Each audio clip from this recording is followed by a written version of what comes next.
todas essas perguntas, elas vieram de pessoas que me seguem nas redes sociais. A gente fez aqui uma seleção das 10 perguntas mais frequentes e eu espero que você goste. Bom, vamos lá. Primeira pergunta: como fazer um currículo atraente quando você não tem experiência alguma? É um baita desafio, porque o currículo nada mais é do que um documento onde você expressa toda a sua bagagem profissional. Inclusive tem um campo só de experiência ali, né? Então, quando você não tem experiência nenhuma, a minha sugestão, na verdade, são duas coisas.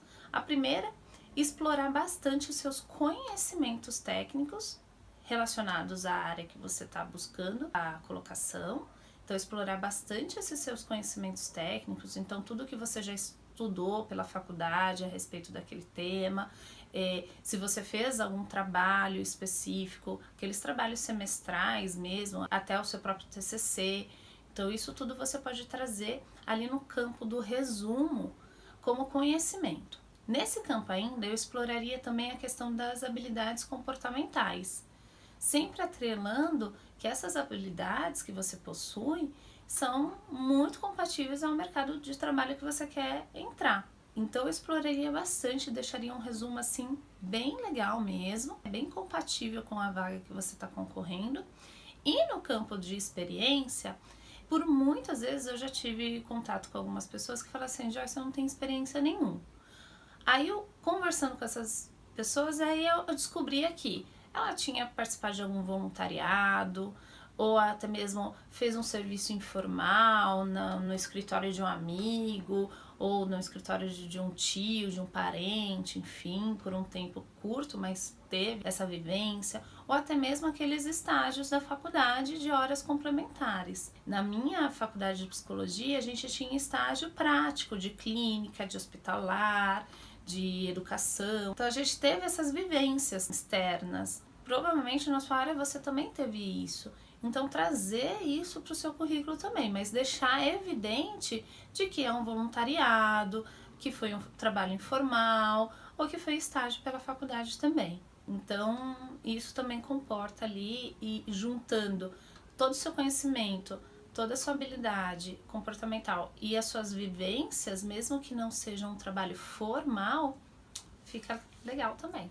Segunda pergunta: como se destacar na entrevista quando você está procurando o primeiro emprego? 3 sugestões. A primeira: pesquisar muito bem sobre a empresa. Antes de ir para a entrevista, pesquisar muito bem sobre a empresa, não apenas qual é o nome da empresa, o ramo de atuação, o ano que ela foi fundada, quais são os clientes, enfim, não apenas isso, mas principalmente quais são os valores dessa empresa, o que ela valoriza e qual que é a missão dela. Isso vai ser extremamente útil até para você avaliar se esses valores são compatíveis aos seus valores. E se são, ótimo, excelente. A segunda dica é: vá para a entrevista.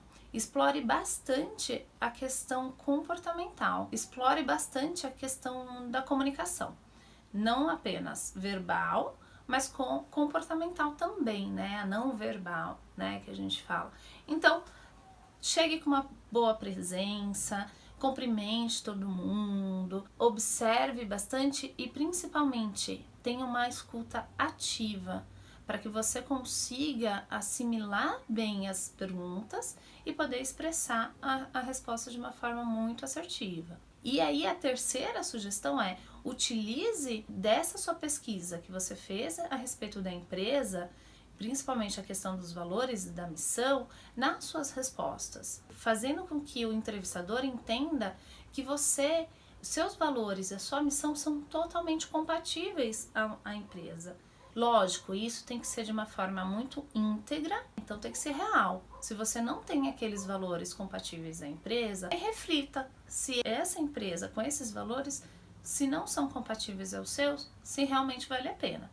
Mas se for, explore essas 3 sugestões, vai dar tudo certo, com certeza. Terceira pergunta: o que fazer quando terminou a faculdade e busca a primeira oportunidade na área? Antes de responder essa pergunta, eu vou te fazer uma pergunta. Quando você quer se relacionar com alguém de uma forma séria, né, e duradoura, quando você quer investir numa relação, num relacionamento, você geralmente prefere aquela pessoa que já pulou de galho em galho, ou você prefere aquela pessoa que tenha ficha limpa, vamos dizer assim, tudo branquinho e zerado, mas que demonstra confiança e interesse por você. Quando eu faço essa analogia, geralmente a maioria das pessoas optam pela segunda opção. Pegar alguém que está com a ficha limpa, vamos dizer assim, que não ficou pulando em galho e está interessado e demonstrando muito interesse naquilo que você está promovendo. É assim que muitas das empresas pensam na hora de contratar alguém iniciante. Então, para quem já está terminando a faculdade ou até mesmo já concluiu, ou seja, não quem abre vagas de trainee, as empresas que promovem vagas, oportunidades para trainee, muitas das vezes elas estão justamente nesse momento, querendo investir em alguém que tem uma capacidade técnica, que tem um conhecimento na área, mas que quer formar dentro de casa. Então, a minha sugestão é: explore isso na entrevista, se posicione como alguém que realmente está interessado e com alguém que está com o coração aberto para ser treinado e capacitado pela empresa, e busque empresas que têm programas de trainee, não apenas vagas para iniciante, mas programas mesmo, porque isso já diz muito a respeito da empresa e muito a respeito do que você vai viver ali. A probabilidade de dar certo é muito maior. Quarta pergunta: quais perguntas posso fazer na hora da entrevista? Bom, primeiro assim, tem dois extremos aqui. Tem aquela pessoa que não pergunta, que morre de medo, de vergonha, de receio de perguntar. E tem aquela pessoa que pergunta até demais. Então, a primeira coisa é: ache um equilíbrio. Pondere, nem faça pergunta de menos, porque pergunta de menos pode soar para o entrevistador que você não está tão interessado assim, ou que você nem está prestando atenção no que ele está te falando, né? Então, perguntar, sim, é benéfico, não só para você tirar as suas dúvidas, realmente sanar suas dúvidas, como também para demonstrar interesse e cautela em relação àquela oportunidade. Assim como quem pergunta demais, eu sugiro esperar o momento certo da pergunta. Então, muitas das vezes, o entrevistador ele vai fazer uma apresentação sobre a empresa, sobre a vaga no começo do processo, depois ele vai fazer algumas perguntas, te conhecer e tudo mais, e mais no final da entrevista, ele vai abrir para perguntas. Então, essa pessoa que quer muito perguntar, espere esse momento, seja mais adequado nesse sentido, espere o momento certo. Agora, falando realmente das perguntas, eu, Joyce, faria 5 perguntas, basicamente. Então, a primeira pergunta que eu faria era a respeito do clima da empresa, né? Então, como que é esse ambiente? É um ambiente mais descontraído, mais jovem, ou não? É um ambiente mais formal? Como que é? Como que é o dia a dia de trabalho ali daquelas pessoas? Segunda pergunta: eu perguntaria quantas pessoas tem na equipe, quem seriam os meus pares dentro dessa equipe, né? E como essa equipe está organizada. Então, quantas pessoas fazem determinada tarefa, quantas fazem outras tarefas, quantos tem de júnior, pleno, sênior, tem um gestor, tem 2 gestores, como que é isso, essa organização dessa equipe? A terceira pergunta que eu faria é sobre plano de carreira. Então, a empresa ela tem um plano de carreira bem estabelecido ou é uma coisa mais informal? Como que é isso, né? A quarta pergunta é sobre capacitação. Se a empresa tem um plano de capacitação mais formal também, né? Então, um treinador interno, ou ele tem o costume de contratar treinadores para dar essa capacitação, seja ela técnica ou comportamental, ou se a capacitação no seu dia a dia de trabalho, ali com essa nova oportunidade, vai ser uma coisa mais informal, você vai ter um mentor, né, mais experiente, que você vai poder tirar suas dúvidas no dia a dia ou não, como que vai ser isso? Vai ter esse acompanhamento diário ou não? E a última pergunta que a maioria não faz é: quando que você vai me dar a resposta sobre esse processo seletivo? Então, essa pergunta eu faria com certeza. De todas elas, essa é a principal. Então, no finalzinho do processo, eu perguntaria se a entrevistadora tem uma previsão de retorno a respeito daquele processo. E mais do que isso, Se caso ela não der esse retorno, se tudo bem você entrar em contato com ela e pedir esse retorno nessa data que vocês combinarem. Então, para mim, essas 5 perguntas são essenciais. Agora, o que vinha mais do que isso, pondere, veja se cabe no processo e se couber, faça mais no final e talvez até de uma forma mais reservada. O que não impede também de você, depois quando você for para casa, geralmente a sua cabeça vai pirar, né? E vai começar a vir algumas dúvidas na sua cabeça. Também não impede de você mandar um e-mail para a entrevistadora sanando suas dúvidas. Isso também é super assertivo. 5ª pergunta.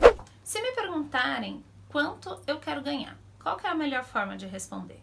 Primeiro que é uma pergunta fantástica, né? Se te perguntarem quanto que você quer ganhar, nossa, amém, né?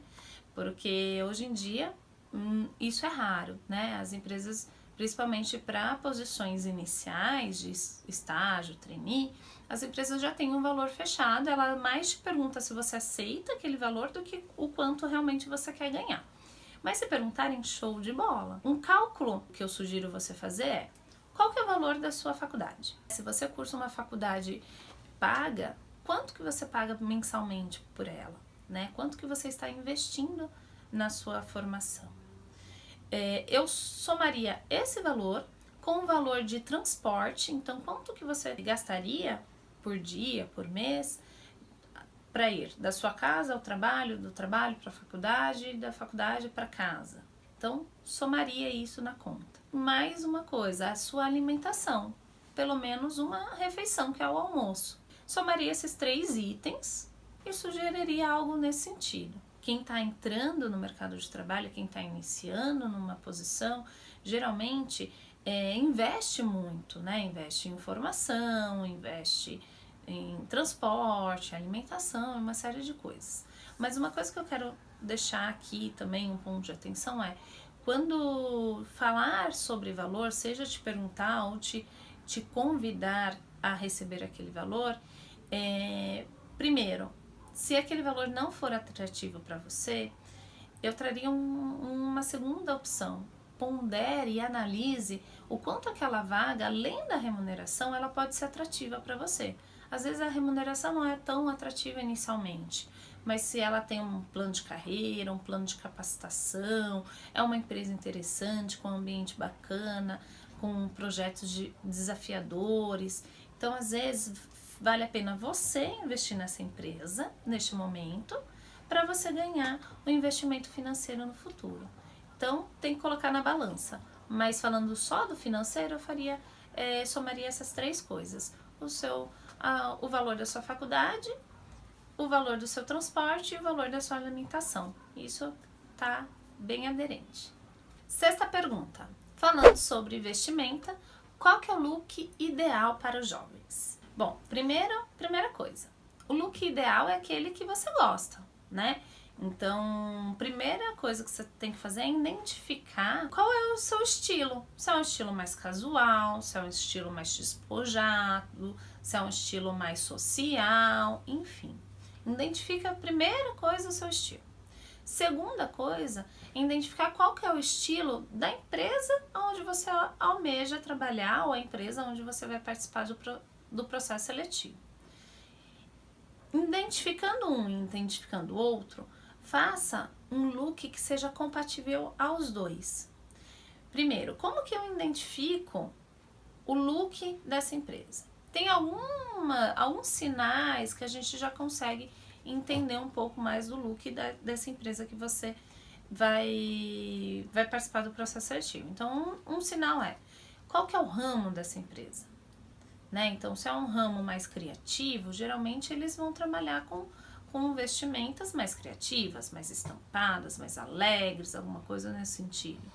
Assim como se identificar qual que é o ano dessa empresa. Se essa empresa ela é mais antiga, se ela tem mais de 20 anos, 15 anos, ou até mais do que isso, geralmente ela tem um perfil um pouco mais social. As empresas mais de 2000 para cá já tem um estilo um pouco mais despojado, né, o casual.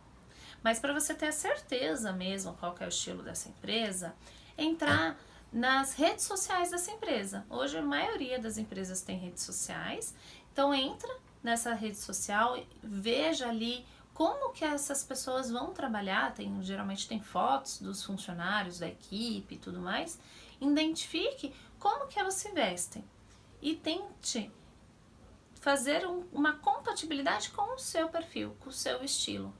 Então, se os funcionários vão de camiseta, calça jeans, e você gosta de um estilo um pouco mais social, talvez, então vá com uma calça jeans, mas com uma camisa, ou com uma camiseta polo. Então, chegue no meio do caminho. Assim você vai preservar o seu estilo e também ter a chance de ser compatível com essa oportunidade que você almeja. 7ª pergunta. O que prende a atenção do entrevistador? Bom, tem várias coisas que prendem a atenção do entrevistador. Não só do entrevistador, mas de todos que estão ali, ou seja, te avaliando, ou seja, outros concorrentes, né, outros candidatos. Mas de uma forma geral, né, existe uma regra na nossa vida que nós temos 5 segundos para chamar a atenção, seja ela de forma positiva ou não tão boa.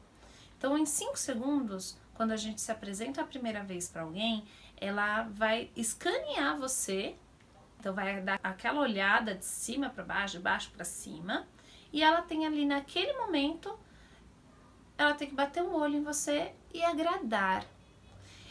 Como que faz isso? Através da sua postura comportamental e através de alguns elementos, né? Então, né, acabei de responder a pergunta do vestimenta, o quanto você atrela a cultura da organização, o quanto a sua postura é uma postura ereta, de uma pessoa confiante, ou aquela postura mais curvada.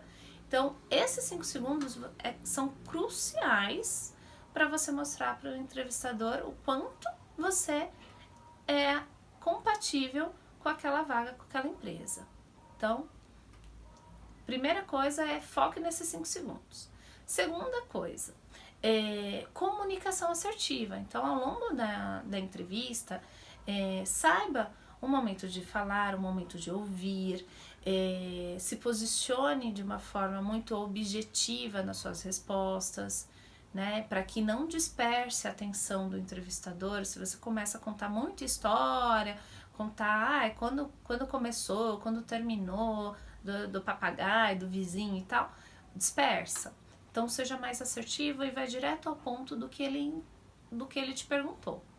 E a terceira coisa, do chá. Existe uma sigla, né, um acrônimo que a gente fala no RH, que é assim: conhecimento atrelado à habilidade e atrelado à atitude. Então, expresse, principalmente nas perguntas relacionadas ao que você já fez, seja na sua vida profissional como na sua vida acadêmica, sempre traga o conhecimento atrelado a um comportamento, atrelado a uma atitude, e um plus aí, uma cerejinha para esse chá, eu traria o resultado que essa junção trouxe para você naquele momento. Então, traga situações que contemple essas 4 coisas aqui. O chá mais o resultado. Aí não tem para ninguém. 8ª pergunta. Quais são os passos iniciais para evoluir no mercado de trabalho? Bom, primeiro que quem está pensando nisso está de parabéns, né? Se você já pensa nos passos que você tem que dar hoje para que você conquiste algo melhor ou amanhã, nossa, já está excelente, tá? Para te responder isso, eu vou dividir em três passos, resumido, tá? Então, o primeiro passo que você tem que ter desde já é um objetivo claro. Da onde você quer chegar? O que você chama de evoluir, né?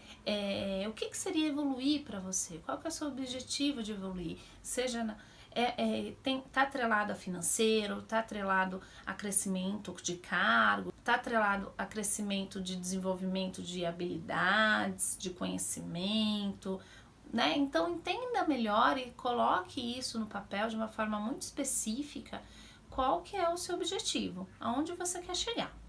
O segundo passo é entender quais são os passos para chegar lá. Então, tem várias coisas que você pode fazer uma pesquisa de mercado, mas uma das coisas que eu gosto bastante é bater um papo com alguém que já está onde você almeja chegar.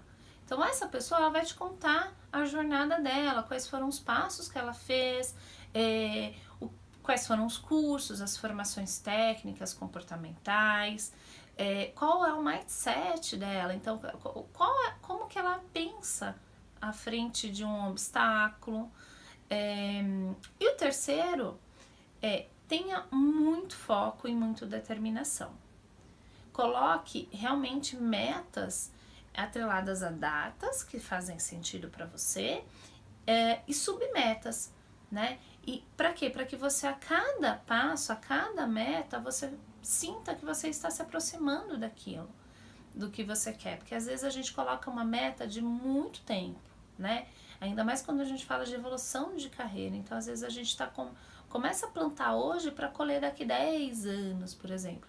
Então, é importante você ter umas submetas, né? Então, passo a passo, e comemore e celebre cada passo. Eu colocaria ainda mais uma pitada aí de um bom pensamento, um pensamento que seja muito poderoso. Às vezes é uma frase de uma música ou de um autor de livro, enfim, é algo que vai te dar aquela energia extra naquele momento difícil, porque conquistar metas não é fácil. Não é fácil. Elas são possíveis, mas realmente elas não são fáceis, porque exige determinação, exige uma determinação diária. Então, a cada dia você tem que se movimentar um pouquinho mais até chegar na sua meta. Então, o pensamento vai fazer toda a diferença. Nona pergunta: quais são as indicações do que não fazer de jeito nenhum num processo seletivo? Bom, são várias, na verdade. A primeira coisa, não chegue atrasado e nem falte no processo sem justificativa. Então, se você viu que vai ter um imprevisto que vai te impedir de ir no processo ou que você vai chegar um pouco depois do processo, entre em contato com essa empresa, né, com a entrevistadora, e avise o que aconteceu, né? E pergunte se, no caso do atraso, pergunte se aquilo vai gerar muito impacto ou não. Uma outra coisa é da postura. Então, sempre quando a gente entra num lugar, principalmente num lugar onde a gente quer estar e almeja passar no processo seletivo, tome cuidado com a sua postura corporal. Então, ombros curvos, o olhar olhando para baixo, cabeça para baixo, algo que denote falta de energia, não é positivo para você. Não é essa imagem que você vai querer passar. Então, preze pela sua postura corporal, tá? Uma outra coisa é olho no olho. Então, desviar o olhar do entrevistador não é legal, né? É uma coisa que não se deve fazer. Então, mantenha sempre o olhar fixo para o entrevistador, assim como se tiver outros candidatos ali, faça o mesmo com os outros candidatos. Aquele que está falando merece a sua atenção, assim como quando você for falar sobre você também vai querer que todos olhem e prestem atenção naquilo que você está falando. Quando chegar no seu momento de apresentar, tome cuidado com gírias, com vício de linguagem, com palavrões. Todos nós temos uma palavra que a gente fica repetindo, às vezes a gente nem percebe. Mas para quem está ouvindo e quem está avaliando, além de ser cansativo, parece que você não tem muito repertório de palavras. Então, que o seu repertório é pobre. E isso também não é uma boa imagem. Então, cuidado com essas repetições de palavra. Gíria e palavrão também são crimes, tá bom? Dependendo do ambiente, com certeza é um crime e tanto. Uma outra coisa que não se deve fazer no processo seletivo é se comparar com outros candidatos. Então, quando chegar no seu momento, já vi, na minha experiência, várias vezes, o candidato começar a falar assim: igual o fulano, eu também faço tal coisa. Ou, diferente do ciclano, eu fiz tal coisa, eu conheço tal coisa. Então, não entre nessa questão de comparação. Não se compare. Fale só de você, se atente só à sua apresentação, ao que você conhece e tudo mais. Vou somar mais uma coisa aqui que eu acredito que também é um crime tanto. Não pesquisar a respeito da empresa e da vaga. Para muitas pessoas parece uma coisa básica pesquisar sobre a empresa, né? Entrar no site, nas redes sociais, tentar contato com alguém que conhece a empresa e tal, mas ainda hoje eu vejo muitas pessoas, né, principalmente quem está iniciando na carreira, pecando por isso, por não investigarem a respeito da empresa. Chega lá, não sabe nem qual ramo da empresa, nem não sabe nada sobre a empresa. É um prejuízo e tanto. Tende sempre a se conectar com a empresa de todas as formas, seja pelo verbal, pelo não verbal, estude a empresa, faça a lição de casa, que no fim com certeza dá certo. 10ª pergunta: como controlar as suas emoções, como nervosismo, timidez e insegurança? De uma forma geral, as emoções, todas elas, né, a primeira coisa que a gente precisa fazer é identificar os gatilhos. O que está acontecendo, o que acontece que dispara essas emoções. Geralmente está atrelado a algum pensamento e a alguma situação específica, algum estímulo externo aí no ambiente específico. Então, a primeira coisa é a gente identificar isso. Num segundo momento, a gente precisa entender quais são as ferramentas que temos, e aí tem várias, né, ferramentas que a gente pode utilizar como manejo para acalmar e regular essas emoções. Então, dentro do programa da academia, eu falo bastante sobre inteligência emocional, como controlar algumas emoções, principalmente o nervosismo, enfim, para um foco específico que é o processo seletivo. Mas eu vou te dar aqui vou te contar algumas técnicas dessas. Tem relação com a sua alimentação, com meditação, tem respiração, tem aquela coisa do pensamento, enfim, tem técnicas de acalme-se. Isso eu trago bastante dentro do meu programa de mentoria. Mas sim, tem várias formas de fazer isso. De uma forma geral, a pergunta que mais fazem: como controlar o nervosismo no processo de seleção? A gente acaba ficando nervoso, e eu falo a gente porque eu também sou ser humano, com um desconhecido. É o famoso medo do desconhecido. Então eu não sei o que vai acontecer nesse processo seletivo, eu não sei... Tenho muitas perguntas, eu não sei o que falar. Se me perguntarem X, como que eu respondo? Se vai que me perguntam. E aí começo a fantasiar uma série de coisas que na sua maioria das vezes não é real. Não é o que realmente vai acontecer no processo seletivo. Então aquele medo do desconhecido acarreta uma série de emoções ruins e prejudica mais ainda o seu desempenho. Falar com alguém que conhece um processo seletivo, sabe exatamente o que vai acontecer ali, entender muito bem essa empresa, né? Entender muito bem, se conhecer, para começar a fazer essa questão da compatibilidade. Então, entender muito bem esse processo do mercado, as etapas de um processo seletivo, entender a empresa e depois entender você, entender quais são as suas habilidades, os seus talentos, as suas forças, suas fraquezas, e fazer essa compatibilidade tende a baixar bastante esse nervosismo e essa insegurança, né? Você não se lança para ela, não, é como se você não precisar se jogar da ponte, né? Sem paraquedas, sem nenhuma proteção, né? Então, quando você faz esse processo, ele por si só já deve abaixar. E se aí você ainda coloca algumas pitadas de controle emocional, aí fica mega top mesmo. Se você tem mais alguma pergunta, mais alguma dúvida, algo que você acredita que eu posso te ajudar de alguma forma, me siga nas redes sociais. Tem aí meu Instagram, meu Facebook, meu YouTube, e aí a gente continua conversando. Um beijo e tenha um feliz dia. Quais os passos... Peraí, tá rolando...